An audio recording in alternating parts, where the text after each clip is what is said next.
What's up guys, Kuya Rene Boy here. Are you tired of dealing with shady brokers who just want to scam you out with your hard-earned money? Did you know that even famous traders like Paul Jones and Warren Buffett have emphasized the importance of choosing the regulated and reliable brokers?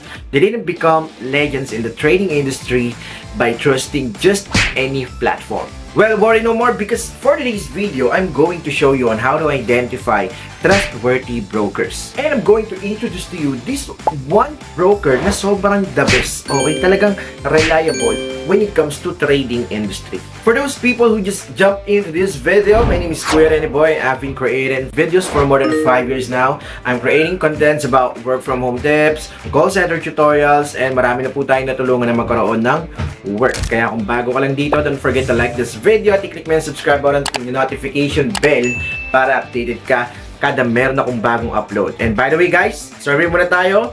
Kung gusto mo ng work from home, comment sa baba ng work from home. Okay? And by the way guys, shoutout sa nanalo ng 500 Gcash nakaraang video ko. Kung gusto mo rin manalo, mamimili pa rin ako. Comment sa baba kung gaano ka pogi si Kuya Rene Boy. Without further ado, let's get started. Thank you for calling customer service.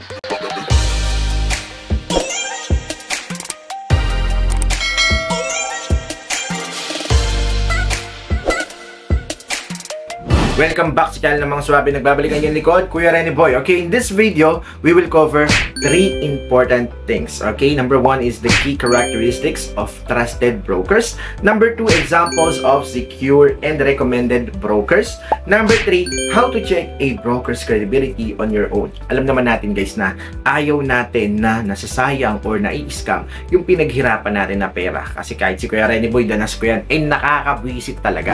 Okay, pag-usapan natin, paano mo nga ba masasabi na trustworthy ang isang broker? Okay, isa-isayin natin yan, lahat ng mga karakteristik, tsaka kung bakit, alam niyo na, yung mga successful traders katulad ni George Soros, Paul Jones, Warren Buffett, talagang tinitingala yung mga ganitong uri ng broker. Number 1, it should be regulated by official bodies. Okay, katulad ng FSCA or Financial Sector Conduct Authority in South Africa. Kailangan meron pong certification or regulation na galing sa ahensya na yan. Dapat meron din po siyang FCA approval, okay, in the United Kingdom. Meron din siyang FSA or Financial Service Authority in Seychelles, ASIC or ASIC, Australian Securities and Investments Commission sa Australia, and CSEC or Cyprus Securities and Exchange Commission sa Cyprus. Dito nyo po masasabi na legit ang isang broker kapag meron po silang certification or mga regulated po sila ng mga ahensya na yan. Okay? Regulation ensures that brokers follow strict standards of transparency and fairness.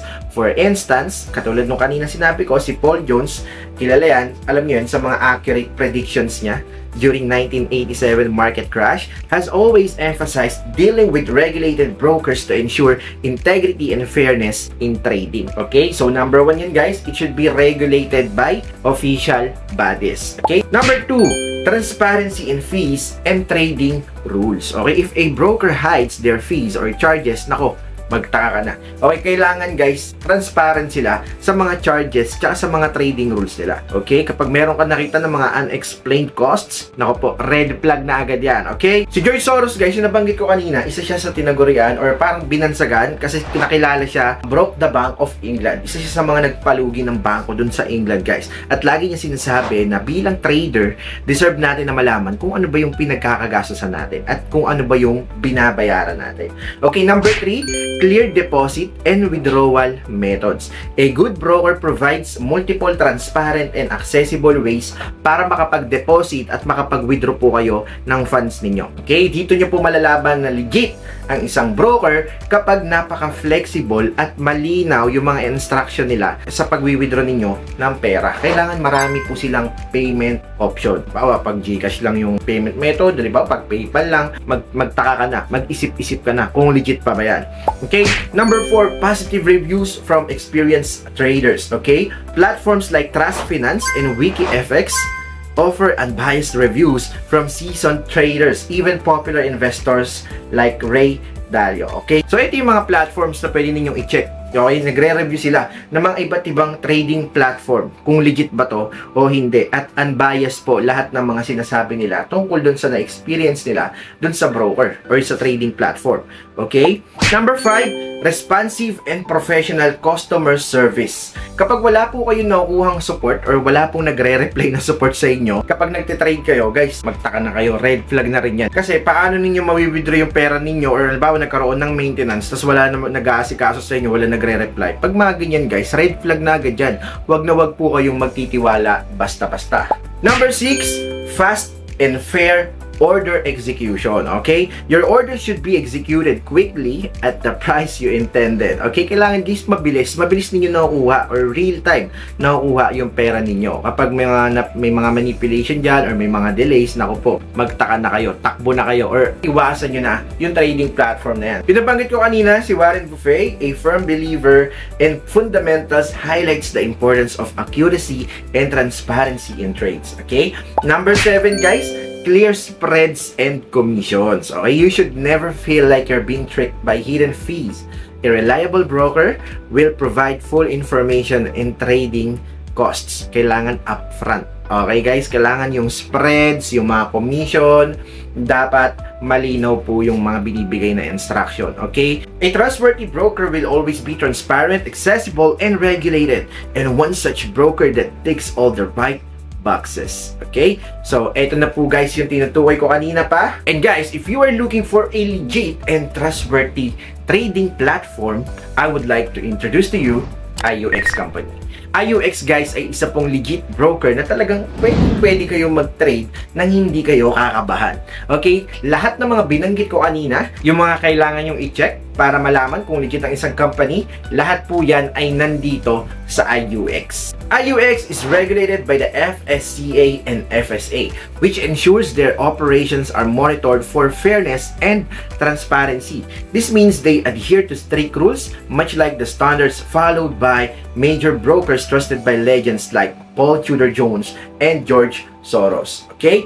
So, kitang-kita nyo naman siguro sa screen guys na regulated at talagang merong mga license si IUX. Okay? What's great about IUX is that their platform is user-friendly. Whether you're a beginner or a seasoned trader, they support, okay, deposits through local banks, which makes transactions easier and safer. So, kung ikaw Pinoy ka, nakita mo si Marvin Fabe sa TikTok and then nagte-trade siya, gusto mo ring itry pero nahihirapan kang pumili kung ano nga ba yung trusted na platform na pwede ako mag-trade, na user-friendly and at the same time, safe yung pera ko, kailangan may consider to, si IUX. And sinabi ko rin sa inyo kanina, if you are looking for a legit trading platform, kailangan meron po silang customer support na palaging nagre-reply at laging nagbibigay ng assistance. Well, IUX, meron po silang top-notch customer service na kayang-kaya kayong asikasuhin 24/7. And by the way guys, if you want to earn more by utilizing this IUX, they have this what they call IUX affiliate platform. Okay? Actually guys, namimigay pa rin ako ng 500 Gcash sa mga makakapag-send ng screenshot na nakapag-register sila bilang affiliate dito sa IUX. Click nyo na lang yung link dyan sa description. Napakasimple lang ng steps guys. At pwede kayong kumita ng commissions kapag meron kayong friends, relatives, colleagues na gusto ring mag-register or umpisahan yung trading journey nila. In fact, affiliate marketing has been one of the key methods used by top financial influencers worldwide. Think of guys like Timothy Sykes and Anton Krell who advocate for brokers with good affiliate programs and solid reputations. So siguro napapaisip ka, paano ko nga ba ma-check bilang isang individual na hindi naman ako masyadong teki-teki? Paano ko malalaman kung legit nga ba ang isang broker or yung isang trading platform? Okay, eto, magbibigay pa ako ng tips. Number 1, pwede nyong i-verify yung mga regulation nila. Okay, meron mga official website katulad ng FSA, FSCA, and ASIC.